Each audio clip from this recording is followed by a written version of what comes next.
Hi, Dr. Lindsey and Wendy.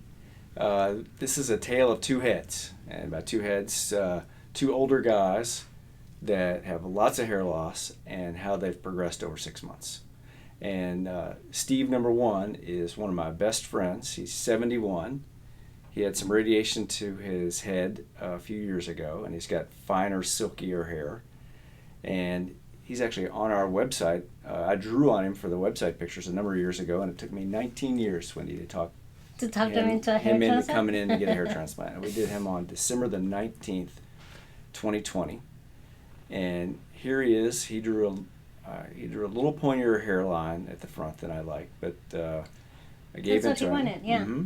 And here he is before, and then here he is at the end of the case, and here he is at a week.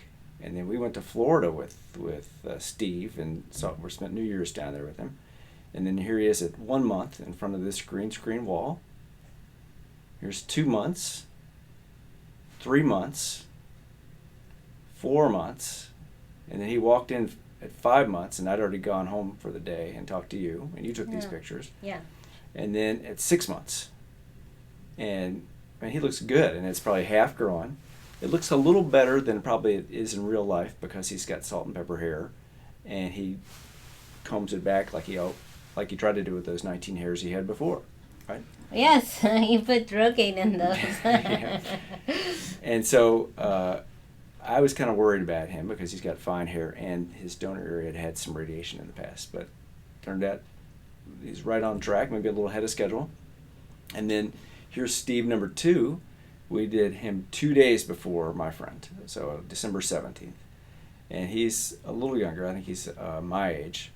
Again, not a spring chicken, but 57, 58-year-old dude that had had a hair transplant unsuccessfully elsewhere in the past. He's a big hoss of a fellow with a son who's a wrestler, and he was a wrestler. And he looked like this before. And here he is at the end of the case. And at a week, and at a month with his scar check where everything's fallen out. And then just out of the blue, he sent this picture in. He's at 6 months and wants to do a second case to work on that bald spot on the year anniversary of his first case. So what do you think, Wendy? I mean, here's two older guys with a lot of hair loss, and they're right on schedule.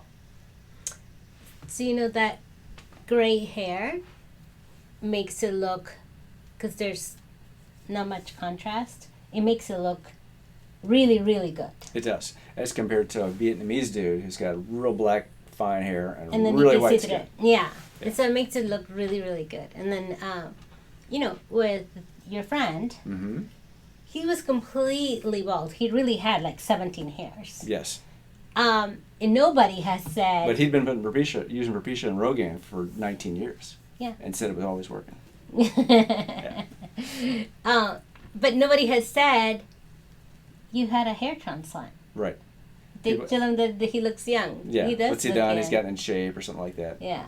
And he has a pretty public profile. And so I know he gets a yearly picture taken. So it'll be interesting when they hang this year's picture up. Oh, yeah, like before. That's right. He does get a picture every year. Mm-hmm. Oh. Yeah, and the other patients do too. He looks really good. And they're in the same, they're the same as Steve 1. They look really good. And I think it is that salt and pepper hair. Yeah. And you and I both think that gray hair grows faster than black hair. But yeah. I think can't- it's thick hair. Just on me it does. And everybody I know. You know, yeah.